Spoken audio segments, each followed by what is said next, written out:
The stagecoach carrying Lily Edwards into Cimarron, New Mexico territory in the summer of 1878, rattled over the dusty roads with a violence that matched the trembling in her heart.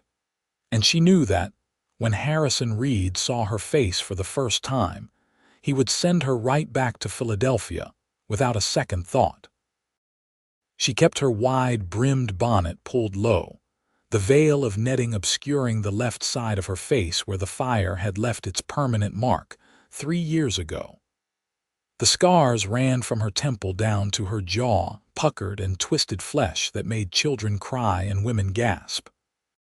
Her left eye was still functional, thank the Lord, but the skin around it was tight and discolored. The fire that had consumed her family's boarding house had taken her mother, her father, and her beauty in one terrible night. Lily pressed a gloved hand against the worn leather seat as the stagecoach hit another rut. The other passengers, a merchant and his wife, had stopped trying to make conversation with her after the first hour. She could feel their curious stares, their whispered speculation about what she was hiding beneath that veil. She had answered Harrison Reed's advertisement in the Philadelphia newspaper with complete honesty. She had written about the fire, about her scars, about her circumstances. She had been 23 then, working as a seamstress in a cramped room above a bakery, barely earning enough to keep herself fed. His response had been brief, but not unkind. He needed a wife, he wrote, someone to help run his ranch house and perhaps, in time, to build a family with. He was 31 years old, owned 2,000 acres of grazing land, and had no patience for vanity or superficial concerns. If she could work hard and was of good character, he would be pleased to have her. But words on paper were different from reality, Lily knew. Men could convince themselves of many things in the abstract that crumbled when confronted with the actual sight of damaged flesh. The stagecoach finally pulled into Cimarron as the afternoon sun beat down mercilessly on the dusty street. Lily could see the town spreading out before her through the window, a collection of wooden buildings with false fronts, a church steeple rising above them all. Cowboys on horseback moved along the street, and the sound of a hammer striking metal rang from a blacksmith shop. The driver called out and the coach lurched to a stop in front of the general store. Lily's heart hammered so hard she thought it might break through her ribs. The merchant and his wife disembarked first, and then the driver opened the door and offered his hand to help her down. Her legs felt unsteady as her boots touched the ground. She clutched her small carpet bag, which contained everything she owned in the world, and looked around the street. Several people had stopped to watch the stagecoach's arrival, as they likely did every time it came through town.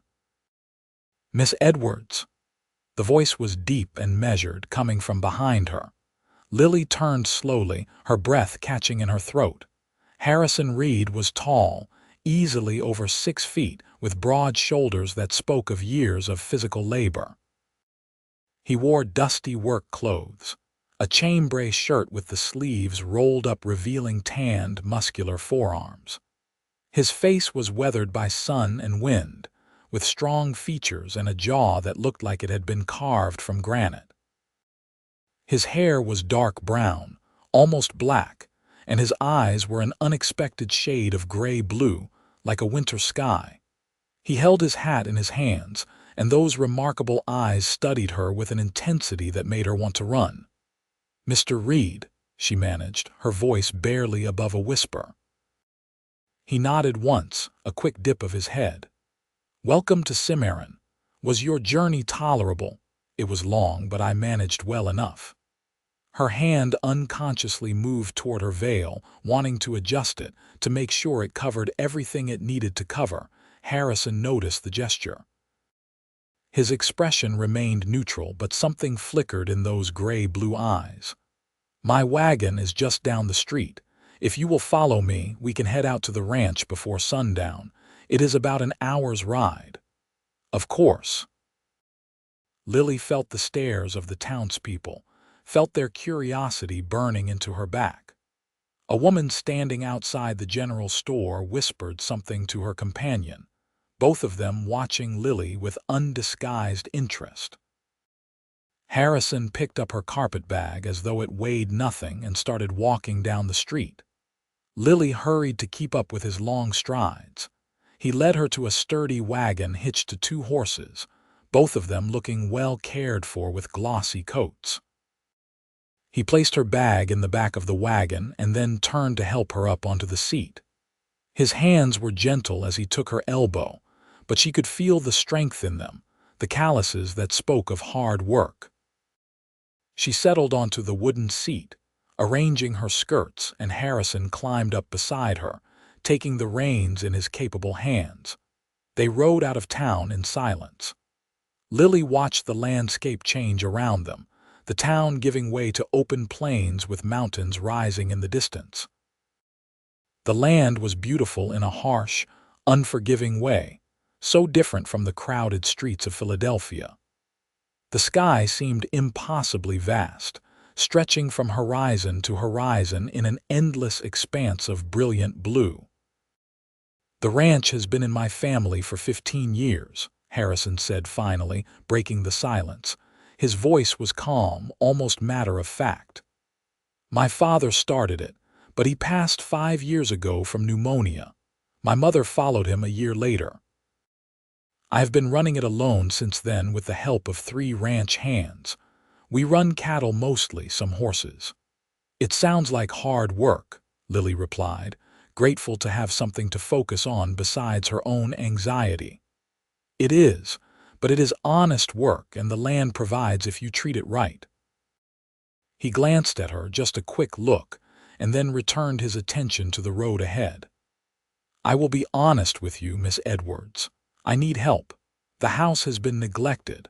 I can cook enough to keep myself fed, but I am no good at the finer points of running a household. And I would like to have a family someday, children to pass this land on to." Lily's throat tightened. "I understand. I should tell you, Mr. Reed, that I can cook well and I am an excellent seamstress. I am strong and I am not afraid of hard work. But I also understand if, upon seeing me properly, you decide that you have made a mistake. I will not hold it against you if you wish to send me back." Harrison was quiet for a long moment. The wagon creaked and rattled over the uneven ground, and somewhere in the distance, a bird cried out. "May I ask you something personal, Miss Edwards?" "Yes." "Why do you wear that veil? Is it because of what you wrote about in your letter about the fire?" Lily's hand trembled slightly as she reached up and touched the netting. "Yes, the scars are quite extensive. People find them disturbing to look at, I see." Harrison was quiet again, and Lily felt her heart sinking. This was it then. He would take one look at her face and realize he could not possibly live with such ugliness every day. "Would you show me?" His voice was gentle, not demanding.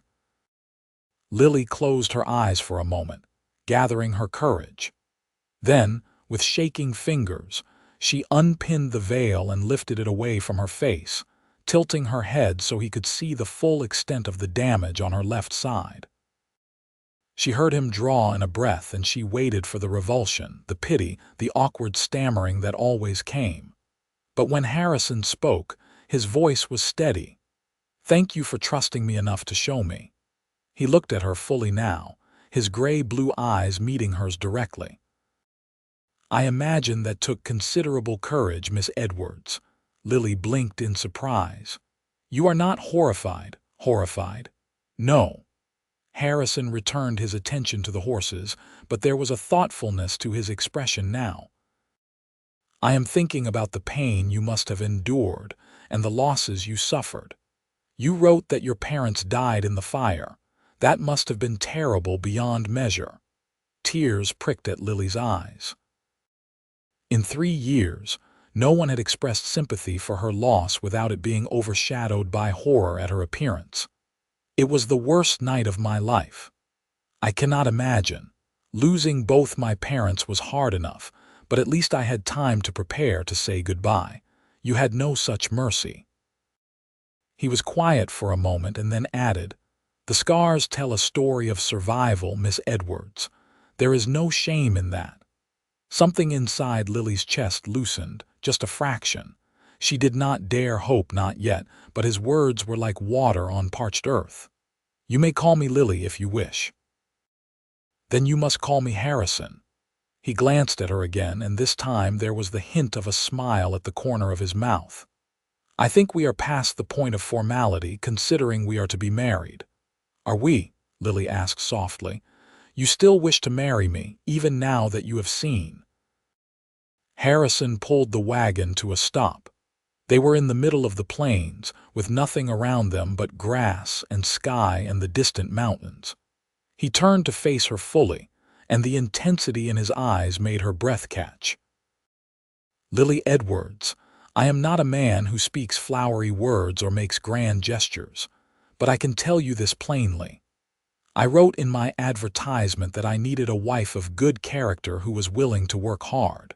From your letters, I believe you are such a woman. Your scars do not change that. If anything, they tell me you are stronger than most. So yes, I still wish to marry you if you are willing."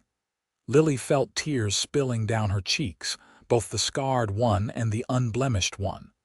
"I am willing," she whispered. Harrison reached into his pocket and pulled out a handkerchief, handing it to her. It was clean and pressed, and she dabbed at her eyes, careful not to rub too hard at the damaged skin. Harrison waited patiently until she had composed herself, then clicked to the horses and they started moving again. The ranch came into view as the sun began its descent toward the western horizon. It was a sprawling property with a 2-story house painted white, though the paint was peeling in places. There was a large barn, several outbuildings and corrals where cattle and horses milled about. 3 men were working near the barn, and they looked up as the wagon approached. Harrison drove up to the main house and set the brake. "Let me introduce you to the hands. They are good men, and they will treat you with respect." The 3 ranch hands walked over, pulling off their hats as they approached. Harrison made the introductions. There was Samuel, a grizzled older man with a thick gray beard, Tom, who looked to be in his early 20s with a quick smile, and Juan, a quiet man with dark eyes who nodded respectfully when Harrison spoke his name. "Gentlemen, this is Miss Lily Edwards. We will be married in town tomorrow, and she will be the mistress of this ranch. I expect you to treat her with the same respect you would give my mother, were she still alive." All 3 men murmured their agreement. Lily noticed that their eyes did widen slightly when they saw her scars, but none of them stared or made any comment. Samuel even smiled at her warmly. "Welcome to the Reed Ranch, Miss Edwards. It will be good to have a lady's touch around here again." "Thank you," Lily said, finding her voice. "I hope to make myself useful." Harrison helped her down from the wagon and carried her bag to the front door. The house was larger than she had expected, with a wide porch that wrapped around the front. Harrison opened the door and gestured for her to enter. The interior was dim after the bright sunlight outside. Lily's eyes adjusted slowly, taking in the main room. There was a large fireplace, comfortable-looking furniture that was covered in dust, and floors that desperately needed sweeping. The kitchen was visible through an open doorway, and she could see dishes piled in the wash basin. "I know it is not much to look at right now," Harrison said, sounding almost apologetic. "Like I said, I have neglected the house, but it is sturdy and sound. My father built it with his own hands." "It is a good house," Lily said, meaning it. "It just needs some care and attention." Harrison showed her around the downstairs, pointing out the kitchen, a small parlor, and his office where he kept the ranch's accounts. Then he led her upstairs where there were 4 bedrooms. He opened the door to the largest one. "This was my parents' room. It has been empty since my mother passed. I have been using one of the smaller rooms. I thought you might like this one for yourself until after we are married. Then, if you are comfortable, we can share it." Lily looked around the spacious room. It had a large bed with a carved wooden headboard, a wardrobe, and a washstand. The windows looked out over the plains, and she could see the mountains in the distance, painted purple by the setting sun. "It is beautiful," she said softly. "I will let you settle in. I need to help the men with the evening feeding. There is some cold chicken in the kitchen from yesterday if you are hungry, and bread. I am sorry I cannot offer anything better tonight. That will be fine." Lily set her carpetbag on the bed and turned to face him. "Harrison, thank you for everything, for not turning me away, for treating me with kindness. It means more than you know." His expression softened. "You do not need to thank me for basic decency, Lily. Now get some rest. Tomorrow will be a long day." After he left, Lily sat on the edge of the bed and let herself absorb everything that had happened. She had been so certain that Harrison would reject her, send her back to Philadelphia in disgrace.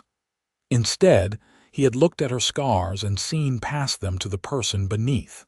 It felt like a miracle. She unpacked her few belongings, hanging her 2 spare dresses in the wardrobe and setting out her brush and mirror on the washstand. Then she ventured downstairs to the kitchen. The cold chicken and bread were where Harrison had said they would be, and she ate a simple meal while looking out the window at the darkening landscape. The house was quiet except for the creaking of old wood and the distant sounds of the men working outside. Lily washed her plate and then found a broom in the pantry. She could not help herself. She began sweeping the floors, pushing the accumulated dust toward the door. It was late and she was tired from travel, but the act of cleaning, of making this space more livable, soothed her nerves. She was still sweeping when Harrison came back inside nearly an hour later. He stopped in the doorway, surprise evident on his face. "You should be resting," he said. "I could not sit still. I hope you do not mind." Harrison shook his head, removing his hat and hanging it on a peg by the door. "I do not mind at all, but please do not feel you need to start working immediately. You just arrived." "I know, but it makes me feel useful." Lily finished sweeping the dust out the door and set the broom aside. "Besides, I will sleep better knowing I have done something productive." Harrison walked to the kitchen and pumped water into a basin, washing his hands and face. When he turned back to her, water dripped from his hair and his shirt was damp. "You are a remarkable woman, Lily Edwards." She felt heat rise to her cheeks. "I am just practical. No, it is more than that." He dried his face with a towel. "Most women in your position would be demanding, upset at the state of things. But you just roll up your sleeves and start working. That tells me I made the right choice in asking you to come here." They stood in the kitchen, the lamplight casting long shadows around them, and Lily felt something shift between them. It was not love, not yet, but it was the beginning of understanding, of respect. It was a foundation upon which something stronger could be built. "I should let you get some rest," Harrison said finally. "We will need to leave early tomorrow to get to town for the ceremony. The preacher holds services at 10 and he has agreed to marry us afterward. I will be ready." Lily hesitated, then added, "Good night, Harrison." "Good night, Lily." She climbed the stairs to her borrowed bedroom and changed into her nightgown, brushing out her long brown hair and braiding it loosely. When she lay down in the bed, the mattress was more comfortable than anything she had slept on in years. Through the open window, she could hear the sounds of the night, crickets chirping and cattle lowing in the distance. Tomorrow she would become Mrs. Harrison Reed. Tomorrow her new life would truly begin. And for the first time since the fire had stolen everything from her, Lily allowed herself to feel a flicker of hope. She woke to the sound of roosters crowing and sunlight streaming through the windows. For a moment she was disoriented, unsure of where she was. Then memory returned and she sat up, pushing back the quilts. Her wedding day. Lily washed carefully using the basin and pitcher on the washstand, then dressed in her best gown. It was a simple dress of deep blue cotton with a modest neckline and long sleeves, but she had embroidered delicate flowers along the cuffs and collar. She had made it herself, and it was the finest thing she owned. She brushed her hair until it shone and pinned it up carefully, then took a deep breath and looked at herself in the small mirror. The scars were still there, of course, still twisted and puckered on the left side of her face. But her right side was unblemished, and her brown eyes were clear and bright. She was 26 years old, and she was about to marry a man who had seen her at her worst and had not turned away. That counted for something. That counted for a great deal. Lily made her way downstairs and found Harrison already in the kitchen. He had made coffee, and the rich smell filled the room. He looked up when she entered, and his eyes widened slightly. "You look lovely," he said, and there was genuine appreciation in his voice. "Thank you." Lily accepted the cup of coffee he poured for her. "You look very handsome yourself." Harrison had clearly made an effort. He wore clean black trousers, a white shirt, and a black vest. His hair was neatly combed and he had shaved carefully. He looked less like a rough rancher and more like a proper gentleman, though the calluses on his hands and the sun-weathered skin told the true story of his life. They ate a quick breakfast of eggs and toast, and then Harrison brought the wagon around. The ride into Cimarron was quieter than the previous day's journey, both of them lost in their own thoughts. Lily found herself nervous, her hands twisting in her lap. Marriage was a serious step, and although Harrison had been kind to her, she barely knew him. What if she could not be the wife he needed? What if she failed at running the household or proved barren and could not give him the children he wanted? "You are worrying," Harrison observed quietly. Lily glanced at him in surprise. "How did you know? Your hands. You are twisting them together like you are wringing out laundry." He smiled slightly. "It is normal to be nervous, Lily. I am nervous too, if that helps." "You are, of course. I have never been married before. I have no idea if I will be a good husband. But I intend to try my best, and I hope you will be patient with me as I learn." His honesty eased some of Lily's anxiety. "I will try my best as well, and I will be patient." They reached Cimarron just before 10 o'clock. The church was a small white building with a simple steeple, and there were already people gathering for the Sunday service. Harrison helped Lily down from the wagon and they entered together. The preacher, Reverend Thomas, was a kindly-looking man with white hair and spectacles. He greeted them warmly and suggested they wait in his small office while the service concluded. Harrison and Lily sat in uncomfortable wooden chairs, listening to the muffled sound of hymns being sung in the sanctuary. "We will need witnesses," Reverend Thomas explained. "Do you have anyone in mind?" "I was hoping some of the townspeople might be willing," Harrison said. "We do not have any family present." Of course. I am sure we can find volunteers." When the service ended, Reverend Thomas went out to the congregation and returned with 2 people who had agreed to serve as witnesses. One was the town's doctor, an older gentleman named Dr. Hendricks, and the other was the school teacher, a woman in her 30s named Miss Porter. Both of them smiled kindly at Lily, though she saw Miss Porter's eyes linger on her scars for a moment. The ceremony itself was brief. They stood before the Reverend, and he spoke about the sanctity of marriage, the commitment they were making to each other before God and man. When he asked Harrison if he took Lily to be his lawfully wedded wife, Harrison's voice was firm and clear.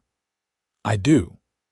And when the Reverend asked Lily the same question, she looked into Harrison's gray-blue eyes and saw steadiness there, saw strength and kindness, and she answered without hesitation. "I do." Harrison had a simple gold band which he slipped onto her finger. It was slightly too large, but Lily did not care. It was a ring, a symbol of their union, and she would treasure it. "By the power vested in me by the territory of New Mexico, I now pronounce you husband and wife. You may kiss your bride."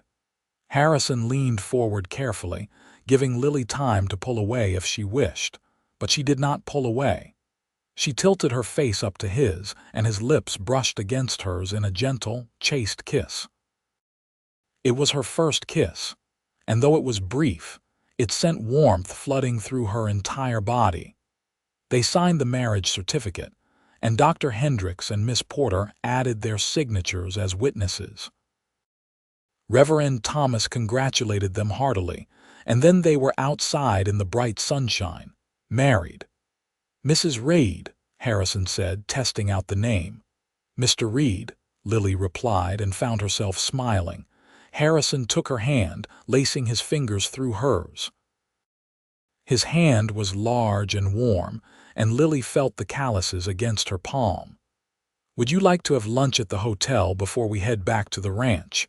It is nothing fancy, but the food is decent."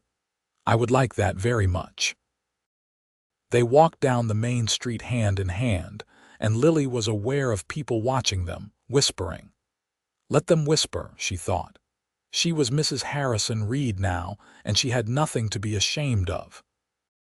The hotel dining room was simple but clean, with checkered tablecloths and windows that let in plenty of light. They ordered roasted chicken with potatoes and vegetables. And as they ate, Harrison told her more about the ranch, about his hopes for expanding the cattle operation, about the challenges of managing land in such an unforgiving climate. Lily listened, asking questions, and found herself genuinely interested. This was her life now, this ranch and this man, and she wanted to understand it all. After lunch, they stopped at the general store. Harrison insisted on buying her fabric for new curtains, seeds for a kitchen garden, and various supplies for the house. Lily protested that it was too much, but Harrison was firm. "You are my wife now, Lily. It is my duty and my pleasure to provide for you. Besides, the house needs these things. You will just be the one putting them to use." The storekeeper, a round-faced man named Mr. Gavin, wrapped up their purchases and congratulated them on their marriage. He did stare at Lily's scars, but he was polite enough not to comment on them. By the time they loaded everything into the wagon and started back toward the ranch, it was early afternoon. The sun beat down relentlessly, and Lily was grateful for her bonnet. She had chosen not to wear the veil today, and though it made her feel exposed, it also felt liberating. She was tired of hiding. When they arrived back at the ranch, the three hands came out to help unload the wagon. Samuel grinned at them. "Congratulations, boss. Mrs. Reed. We took the liberty of fixing up a special dinner for you both tonight. Nothing too fancy, just beef stew and biscuits, but Tom here makes a fine apple pie." Tom ducked his head, looking embarrassed. "It is not much, madam." "I am sure it will be wonderful," Lily assured him. "Thank you all for being so thoughtful." That evening, the three ranch hands served dinner in the dining room, which Lily had not even seen properly yet. They had cleaned it up, dusted the furniture, and even put wildflowers in a jar on the table. The stew was hearty and delicious, the biscuits were fluffy, and the apple pie was genuinely excellent. After dinner, Samuel, Tom, and Juan discreetly made themselves scarce, heading back to the bunkhouse. Lily and Harrison were left alone in the house that was now their shared home.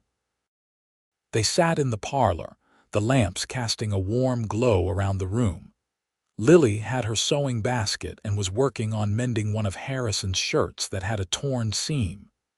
Harrison was reviewing the ranch's account books, his brow furrowed in concentration. It felt domestic and comfortable, and Lily realized with some surprise that she was content. This was not the romantic, passionate marriage she had read about in novels, but it was real and solid and good. "Lily," Harrison said, setting aside his ledger, "I want to discuss sleeping arrangements." Lily's needle stilled. "Oh, I told you yesterday that we could share the main bedroom when you were comfortable. I want you to know there is no rush. We are married now legally, but I understand that we are still getting to know each other. I will not press you for marital relations until you are ready." Lily felt her face heat, but she appreciated his directness. "That is very considerate of you, Harrison. I think I would like some time if that is acceptable." "Of course it is." He stood and walked over to where she sat, kneeling down so he was at eye level with her. "Lily, I want this marriage to be a true partnership. I want us to be honest with each other, to communicate openly. If you are uncomfortable with something, I need you to tell me, and I will do the same. Can you agree to that?" Lily looked into his sincere gray-blue eyes and felt something warm unfurl in her chest. "Yes, I can agree to that." "Good." He reached out and took her hand, the one with the too large ring on it. "I know we are still strangers in many ways, but I hope that will change. I would like us to be friends as well as husband and wife." "I would like that too," Lily whispered. Harrison squeezed her hand gently and then stood. "I will leave you to your mending. I need to check on the horses one more time before bed." After he left, Lily sat for a long time, holding the shirt in her lap and thinking about the strange, wonderful turn her life had taken. 2 days ago, she had been a lonely, scarred seamstress in Philadelphia with no prospects and no hope. Now she was a rancher's wife in New Mexico territory, with a home and a husband who treated her with kindness and respect. The days that followed established a rhythm to their life. Lily woke early each morning and prepared breakfast for Harrison and the hands. She threw herself into cleaning the long-neglected house, washing windows until they sparkled, scrubbing floors, beating dust from curtains. She sewed new curtains from the fabric Harrison had bought, brightening up the rooms. She planted the kitchen garden, carefully tending the seeds and watching eagerly for the first green shoots to appear. Harrison worked long hours on the ranch, but he always made time to talk with her in the evenings. They would sit together in the parlor, and he would tell her about his day, about the cattle he was raising, about the challenges of managing the land. Lily would share her own activities, and Harrison always listened with genuine interest, praising her efforts to restore the house. Slowly, carefully, they were building something together. 3 weeks after their wedding, Lily was hanging laundry in the yard when she heard horses approaching. She looked up to see 3 riders coming toward the house. They were not Harrison or any of the hands. Lily felt a flutter of nervousness, but she smoothed her apron and walked toward them. The lead rider was a woman, Lily realized with surprise. She was perhaps 40 years old, with graying blonde hair pulled back in a severe bun. The 2 men with her looked like ranch hands. "Are you Mrs. Reed?" the woman asked, her voice sharp. "I am."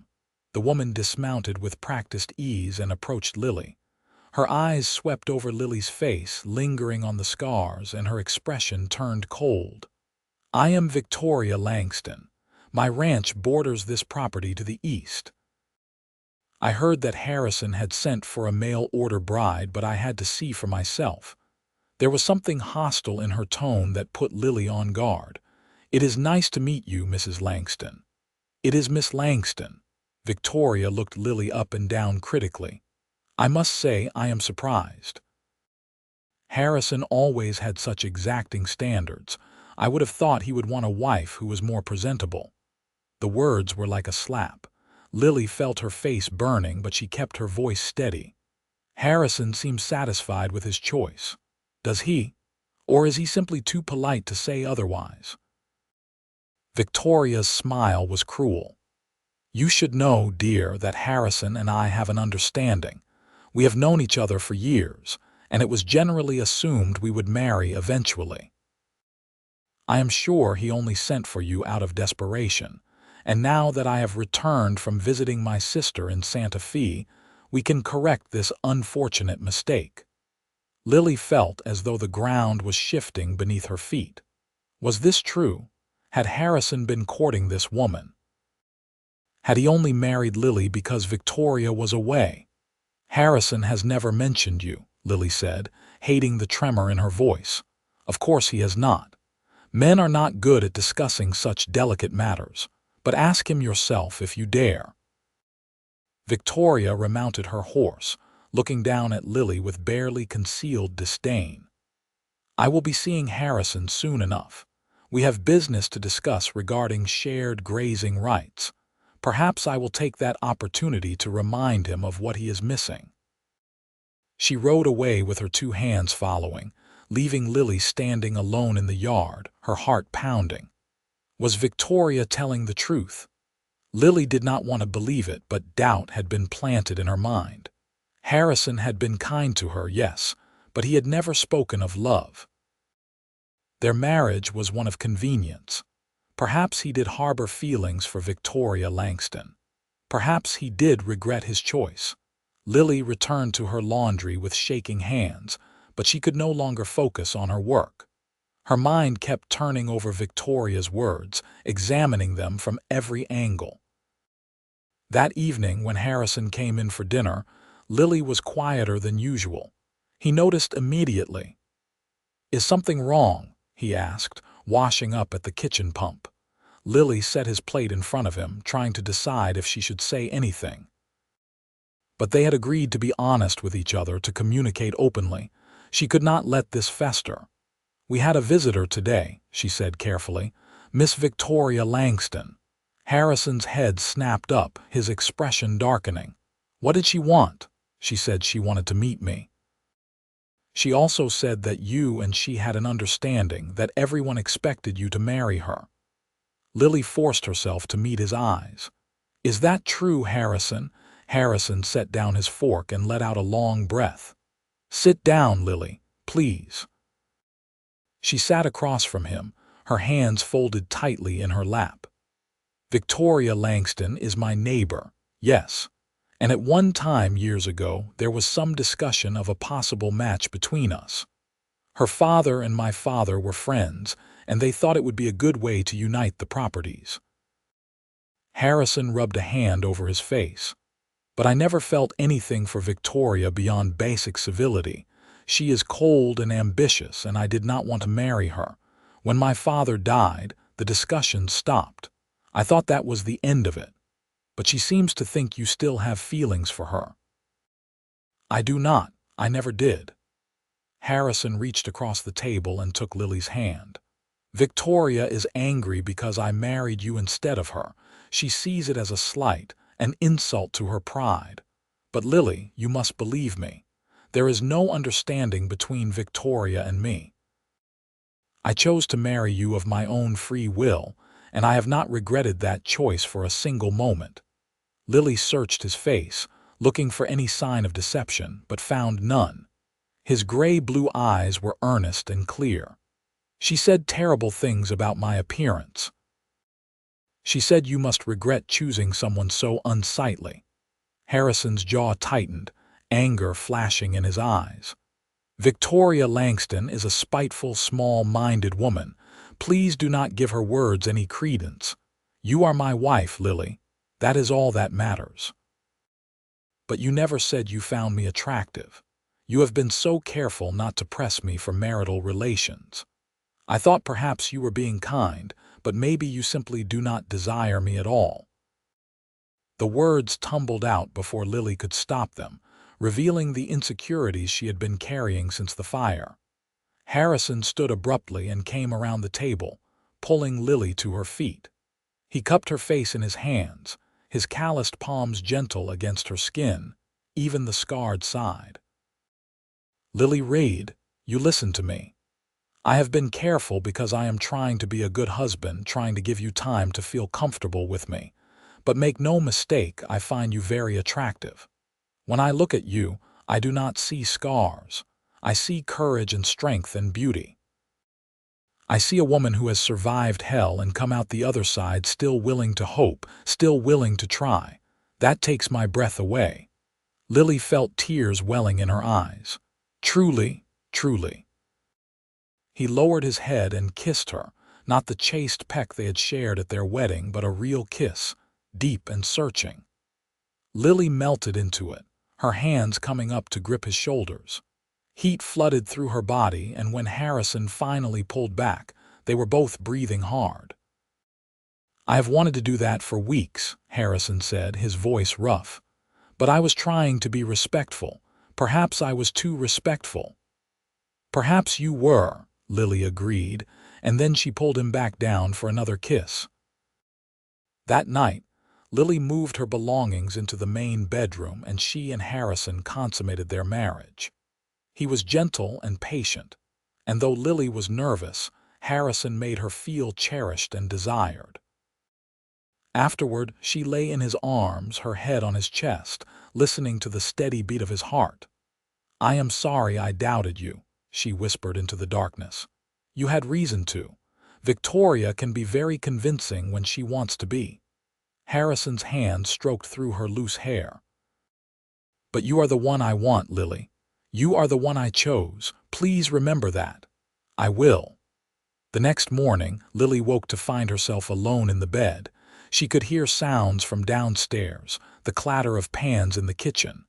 She dressed quickly and went down to find Harrison making coffee. "You should have woken me," she said.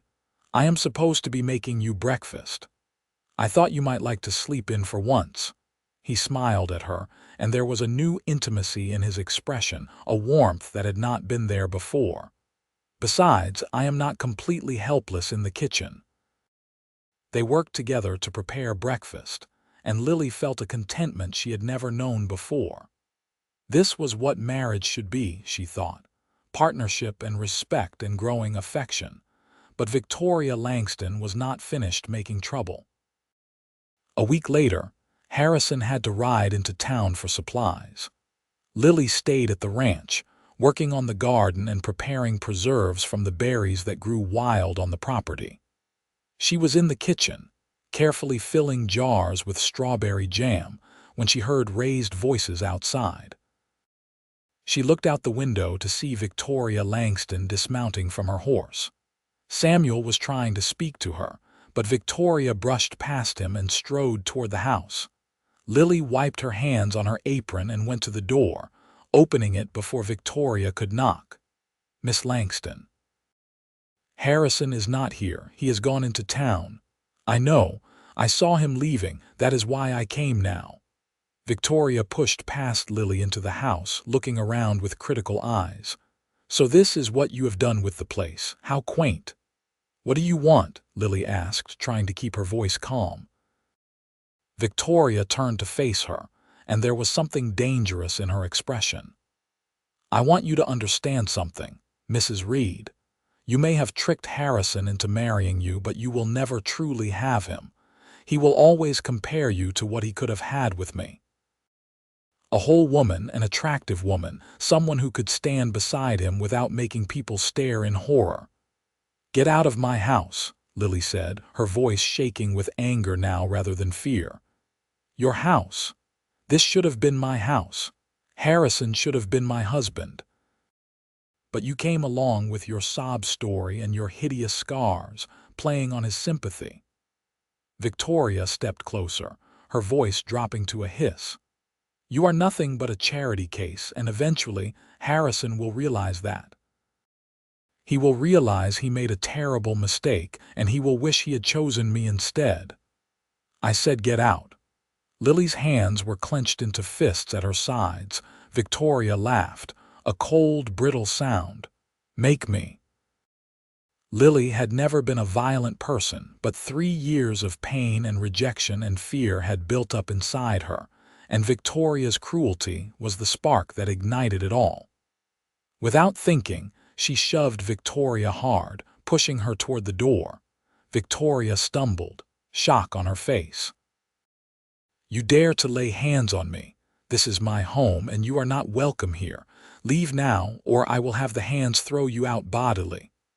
Samuel had appeared in the doorway along with Tom and Juan. All three men looked grim. "Is there a problem, Mrs. Reed?" Samuel asked quietly. "Miss Langston was just leaving," Lily said, her voice steady now. Victoria looked at the three ranch hands, then back at Lily. Her face was flushed with rage, but she was outnumbered and she knew it. "This is not over," she spat. "You will regret crossing me." She stormed out of the house and mounted her horse, riding away at a gallop. Lily stood in the doorway, shaking with adrenaline. "Are you all right, madam?" Tom asked, his young face concerned. "Yes, thank you. I apologize for the disturbance." "No need to apologize." "That woman has been trouble for years," Samuel said. "The boss should have sent her packing a long time ago. We will make sure she does not bother you again." After the men returned to their work, Lily went back inside and sat down heavily at the kitchen table. Her hands were still trembling. She had never stood up for herself like that before, had never pushed back against someone trying to hurt her. It felt frightening and exhilarating all at once. When Harrison returned that evening, Lily told him everything. His expression grew darker and darker as she spoke.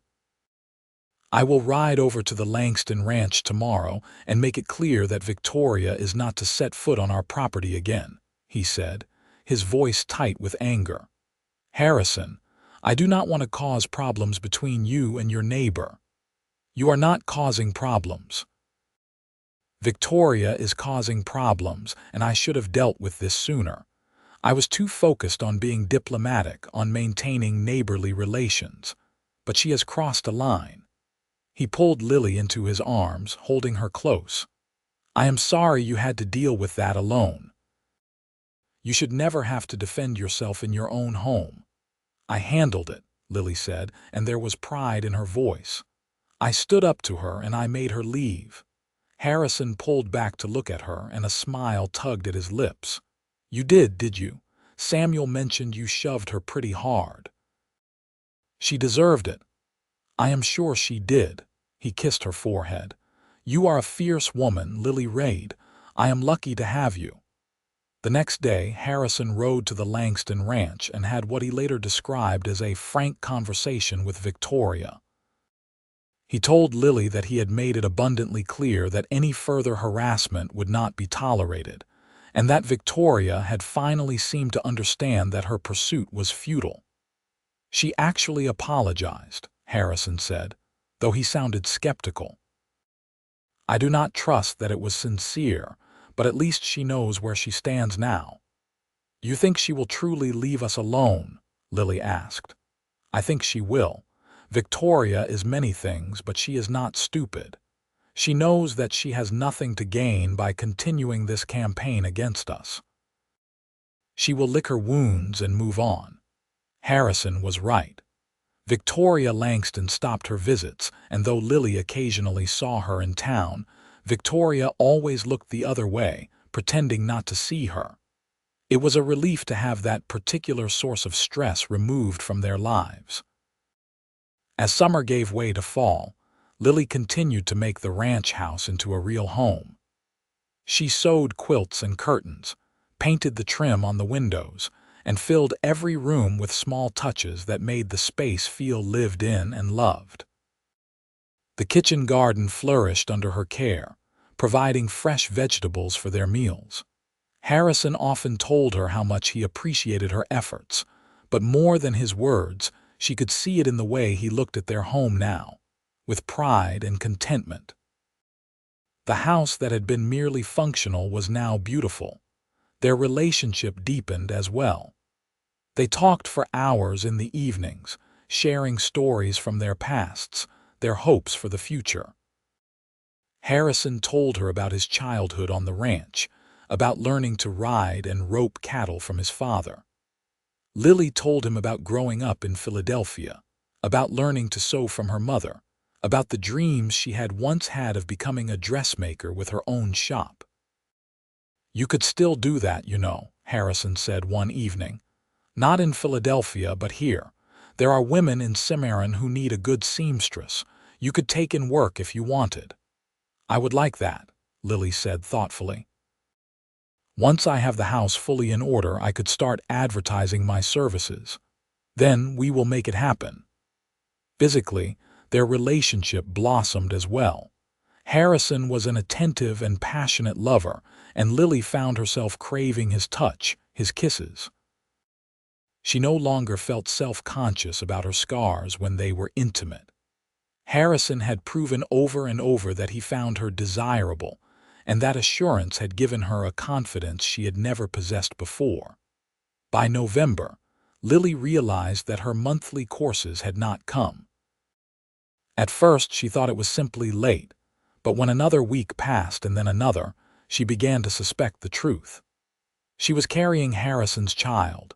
She wanted to be sure before she told him, so she waited until she was nearly 2 months along and Dr. Hendricks confirmed her condition.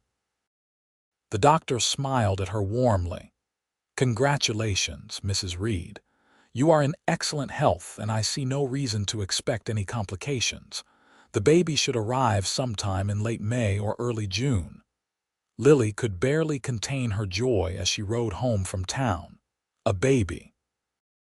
She and Harrison were going to have a baby. She had been afraid after the fire that she might never have this chance. The burns had been so severe, covering so much of her body, and she had worried that they might have damaged her internally. But Dr. Hendricks had assured her that everything was fine. She decided to tell Harrison that evening. She prepared his favorite meal, roast beef with potatoes and carrots, and made a special dessert, apple crisp with cream. Harrison noticed immediately that something was different. "You are practically glowing," he said, studying her face. "What is going on?" "I have news," Lily said, unable to keep the smile from her face. "I went to see Dr. Hendricks today." Harrison's expression changed to concern. "Are you ill? Is something wrong?" "No, nothing is wrong. Everything is very right." She took his hand and placed it on her still flat stomach. "We are going to have a baby, Harrison. I am with child." For a moment, Harrison just stared at her, his gray-blue eyes wide with shock. Then a smile broke across his face, transforming his normally serious expression into one of pure joy. He let out a whoop of excitement and picked Lily up, spinning her around the kitchen. "A baby. We are going to have a baby." He set her down carefully, as though she were made of glass. "Are you well? Is everything all right? What did the doctor say?" Lily laughed at his sudden fussing. "I am perfectly well. Dr. Hendricks says the baby should arrive in late May or early June. I am healthy and everything is progressing normally." Harrison cupped her face in his hands and kissed her tenderly. "You have made me the happiest man in New Mexico territory. Thank you, Lily. Thank you." That night, they lay in bed together, Harrison's hand resting protectively on her stomach, and talked about their future.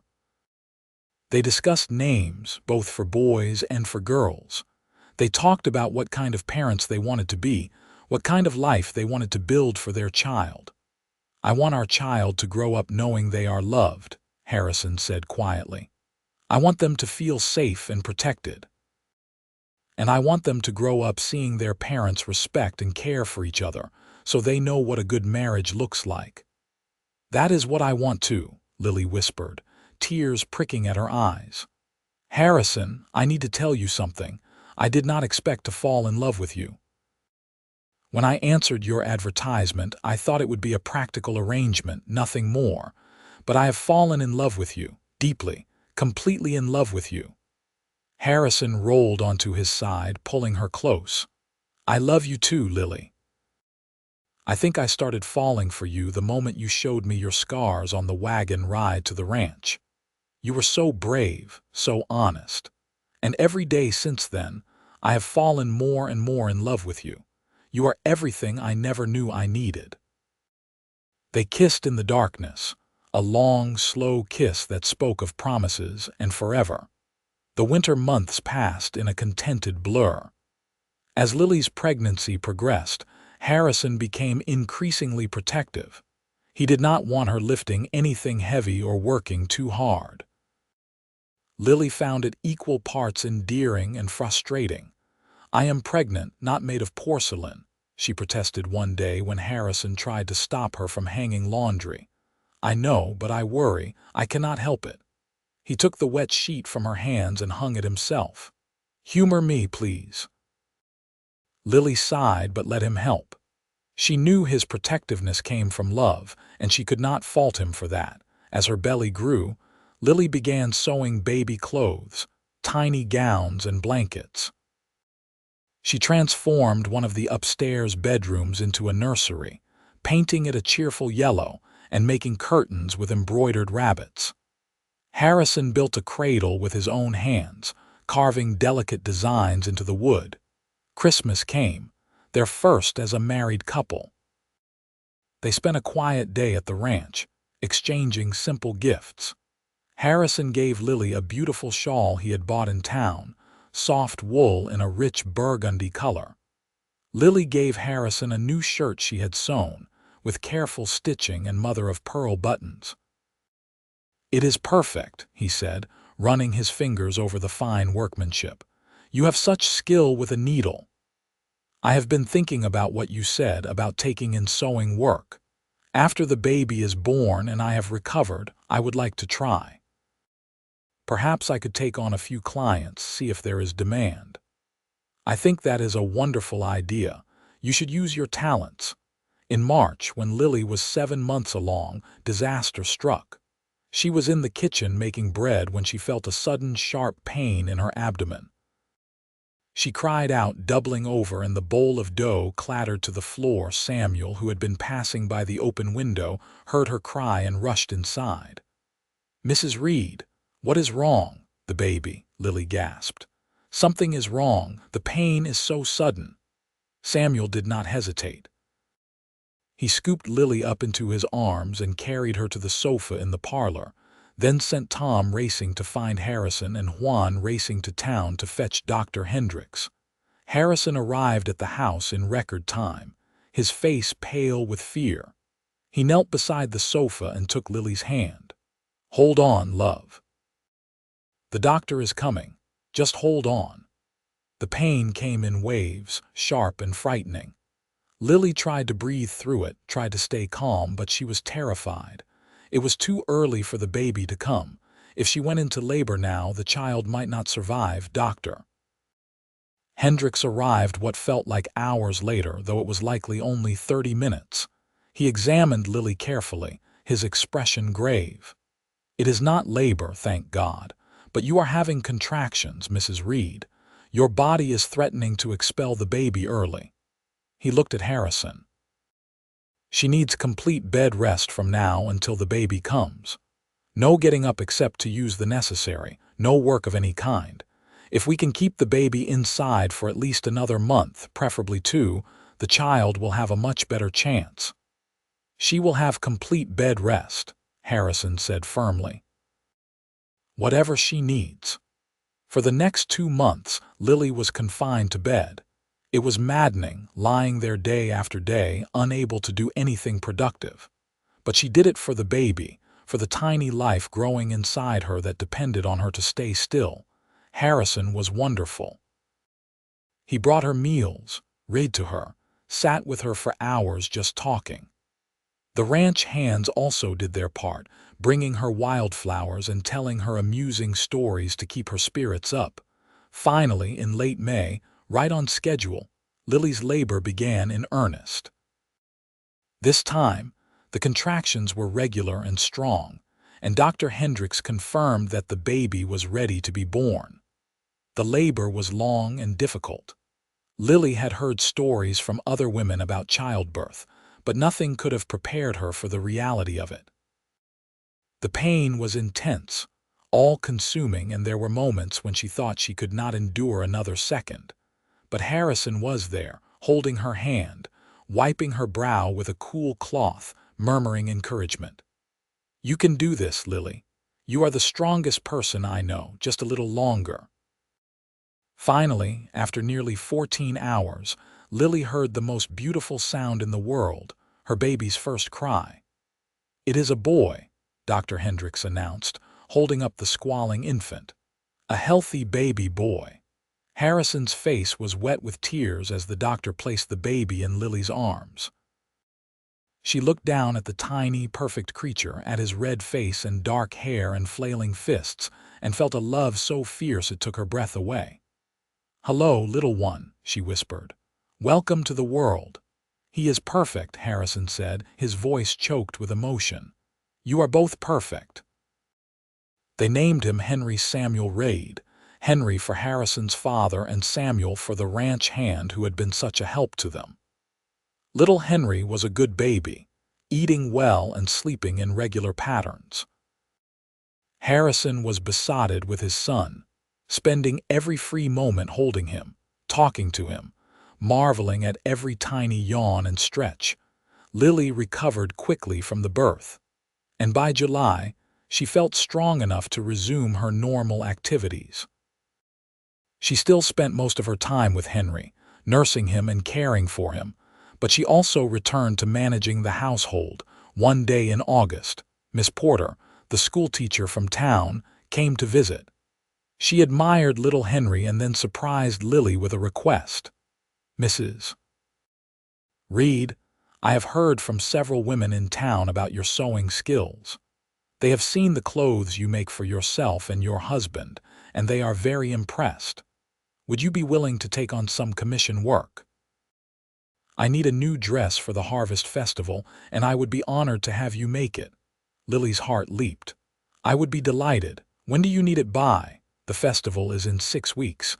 Would that give you enough time?" "Plenty of time." Miss Porter was the first but not the last. Word spread quickly that Lily Reed was taking in sewing work, and soon she had more clients than she could handle. She had to be selective, taking only the projects that interested her most. She sewed wedding dresses and Sunday gowns, christening gowns and men's suits. Her reputation grew, and people came from neighboring towns to commission work from her. Harrison was proud of her success. "I knew you had a gift," he told her one evening as she worked on an intricate beaded bodice for a wealthy rancher's wife. "You are making a name for yourself, Lily. It feels good to use my skills this way, and the extra income does not hurt either." "We are doing well," Harrison agreed. "The cattle prices have been good this year, and I am thinking about expanding our herd. With your sewing income added to the ranch's profits, we are in a strong position." Little Henry grew quickly, changing every day. He had Harrison's gray-blue eyes and Lily's brown hair. He was a happy baby, quick to smile and laugh. When he was 6 months old, Lily realized she was pregnant again. This pregnancy was easier than the first, with no complications or scares. In May of 1880, Lily gave birth to their second child, a daughter they named Lucy Rose. Lucy had dark hair like her brother and a determined spirit that reminded Harrison of Lily. With 2 children, the house was busier and louder, but Lily had never been happier. She had a loving husband, 2 beautiful children, a home she cherished, and work that fulfilled her. It was more than she had ever dreamed possible when she had stepped off that stagecoach nearly 2 years ago. One afternoon in late summer, Lily was sitting on the front porch with Lucy in her arms while Henry played in the dirt at her feet. Harrison came riding up from the south pasture, and when he saw his family waiting for him, his face broke into a wide smile. He dismounted and came to sit beside Lily on the porch steps, kissing her temple and then Lucy's soft head. "This is everything I wanted," he said quietly. "Right here. This moment. You and our children and this land. I am a blessed man, Lily Reed." "We are both blessed," Lily replied, leaning her head against his shoulder. Harrison reached up and gently traced the scars on the left side of her face, the scars that had once made her believe she would never be loved. "Do you remember when you first arrived, and you said you understood if I wanted to send you back. I remember. I am so glad you gave me the chance to prove you wrong. These scars tell a story, Lily. They tell the story of your survival, your strength. They are part of what makes you beautiful." Lily's eyes filled with tears. "I used to hate them. I used to wish I had died in that fire along with my parents rather than live with these marks. But now, when I look in the mirror, I do not see ugliness anymore. I see a woman who has been loved, who has built a life worth living." "You gave me that, Harrison. You saw past the scars when no one else could." "I did not see past them. I saw them and I saw you, the whole of you, and I chose you. I will choose you every day for the rest of my life." They sat together in the golden afternoon light, watching their children play, and Lily thought about how far she had come. From the ashes of that terrible fire in Philadelphia, she had built a new life here in New Mexico territory. She had found love in the most unlikely place, with a man who had looked at her scars and seen beauty beyond them every day. Years passed in a pleasant rhythm. Henry grew into a sturdy, capable boy who followed his father around the ranch, learning everything he could about cattle and horses. Lucy was bright and curious, always asking questions, always into everything. In 1882, Lily gave birth to their third child, another son they named James Thomas. And in 1884, their fourth and final child arrived, a daughter they named Emma Grace. The house that had once been so empty and neglected was now full of life and laughter. Lily's sewing business continued to thrive, and she trained several young women from town in the art of fine needlework, passing on the skills her own mother had taught her. Harrison expanded the ranch steadily, buying additional land and increasing their herds. He became a respected figure in the community, known for his fair dealings and his loyalty to his family. Victoria Langston eventually married a wealthy cattle buyer from Texas and moved away. Before she left, she surprised Lily by coming to the ranch one last time. She stood awkwardly on the front porch and cleared her throat. "I came to apologize," Victoria said stiffly. "I was cruel to you, Mrs. Reed, and it was unforgivable. I was blinded by my own pride and ambition. I can see now that you and Harrison are truly happy together, and I wish you both well." Lily, holding baby Emma in her arms, studied the other woman. Victoria looked older, harder, and there was something sad in her eyes. "I appreciate your apology, Miss Langston. I hope you find happiness in Texas." "Thank you, and congratulations on your family. You have built something good here." It was not a true friendship, but it was a peace offering, and Lily accepted it with grace.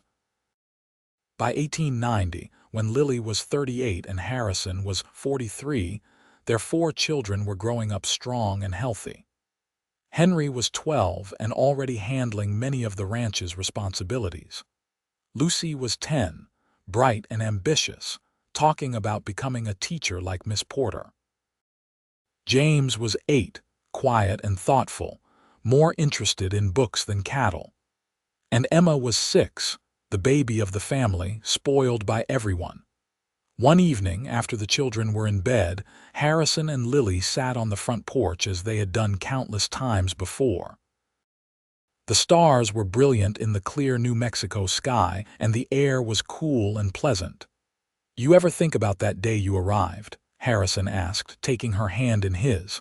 "Sometimes. I was so frightened, so certain you would reject me."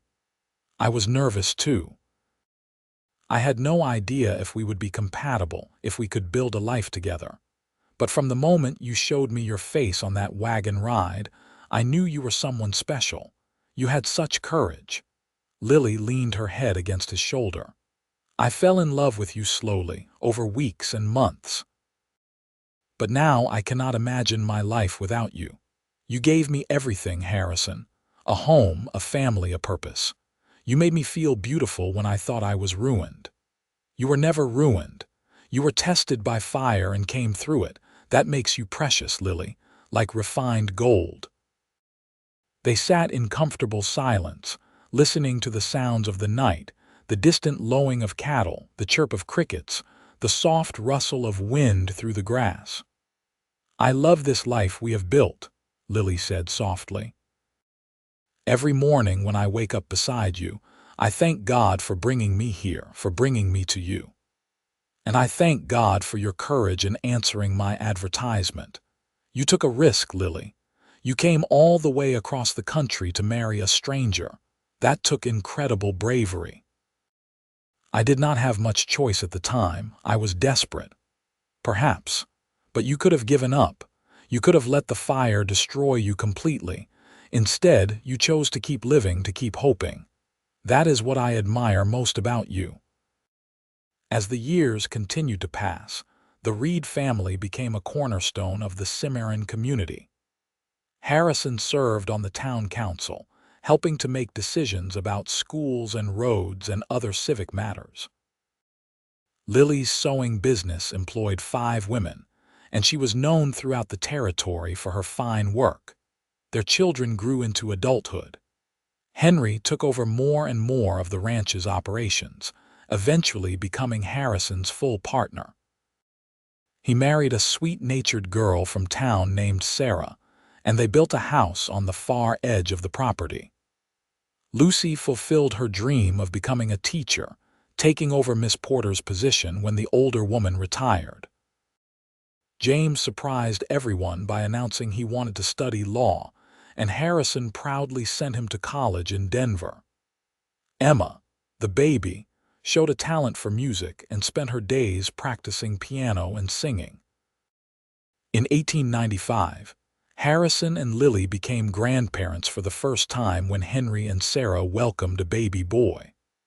Holding her grandson in her arms, Lily marveled at the circle of life, at how far she had come from that lonely, scarred seamstress in Philadelphia. "Look at this," she said to Harrison, who was peering at the baby with unabashed delight.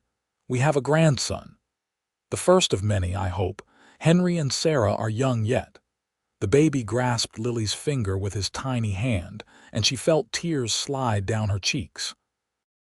Harrison noticed and wrapped an arm around her shoulders. "Happy tears?" he asked gently. "Very happy tears. I am just thinking about how blessed I am, how blessed we are. All of this, our children and grandchildren, this life we have built together. It all started because you saw past my scars and gave me a chance. I did not see past them, remember. I saw them and I saw you. And I will never stop seeing you, all of you, for exactly who you are. The love of my life, the mother of my children, my partner in everything. You are beautiful to me, Lily Reed, and you always will be." They stood together, watching their family grow, watching their legacy unfold, and Lily knew with absolute certainty that she had found her place in the world. The scars on her face would never disappear, but they no longer defined her. She was defined by the love she had found, the family she had built, the life she had created from the ashes of tragedy. Harrison had seen beauty beyond the scars every day, and in doing so, he had taught her to see it too. As the sun set over the New Mexico plains, painting the sky in shades of gold and purple, Lily stood on the porch of the house that had become her home, surrounded by the people she loved most in the world. She thought about that terrified young woman who had stepped off the stagecoach 17 years ago, certain she would be rejected and sent away. She had been so wrong. She had not been rejected. She had been embraced, cherished, loved. She had found a man who looked at her every day and saw not the marks of fire, but the strength of spirit. She had found a home, not just in this house or on this land, but in Harrison's heart. And that was the greatest gift of all. The years continued their steady march. Harrison's hair turned gray at the temples, and Lily found laugh lines deepening around her eyes. Their children married and had children of their own. The ranch prospered and grew. Through droughts and harsh winters, through good years and lean years, Harrison and Lily stood together, facing every challenge as partners. On their 20th wedding anniversary in 1898, Harrison took Lily on a trip to Santa Fe. It was the first time they had traveled anywhere together, just the two of them, without children or responsibilities weighing on them. They stayed in a nice hotel, dined in restaurants, and walked through the plaza holding hands like young lovers. "I should have done this years ago," Harrison said as they watched the sunset from the hotel balcony. "Taken you somewhere special, treated you like the remarkable woman you are." "I did not need grand gestures, Harrison. You have shown me every day for 20 years how much you love me. That is worth more than 1,000 trips or expensive gifts. Still, you deserve to be celebrated." He pulled a small box from his pocket and handed it to her. "Happy anniversary, my love." Inside was a delicate gold locket with an intricate engraving. Lily opened it to find tiny photographs of their 4 children inside. "Harrison, it is beautiful. Turn it over." On the back, engraved in flowing script, were the words, "You are beautiful beyond measure. Forever, Harrison." Lily's vision blurred with tears. "I love you so much. And I love you. More today than yesterday, more tomorrow than today. That is how it has been since the moment I met you, and that is how it will be until I draw my last breath." They returned to the ranch renewed and refreshed, ready to face whatever the future held. And the future held many good things. More grandchildren, 13 in total by the time they were in their 60s. The ranch continued to thrive under Henry's management with Harrison as advisor. Lucy's students adored her, and several of them went on to attend university. James became a successful lawyer and eventually a territorial judge. Emma married a musician and moved to San Francisco, but she visited often, filling the house with music when she came. In 1908, when Lily was 56 and Harrison was 61, they celebrated their 30th anniversary. Their children threw them a party at the ranch, inviting friends and neighbors from all over the territory. The house was full of people, full of laughter and joy. At one point in the evening, Lily found herself standing alone on the front porch, looking out at the land she had called home for 3 decades. Harrison came to stand beside her, slipping his arm around her waist. "What are you thinking about?" he asked. "Everything, all of it. This whole wonderful life."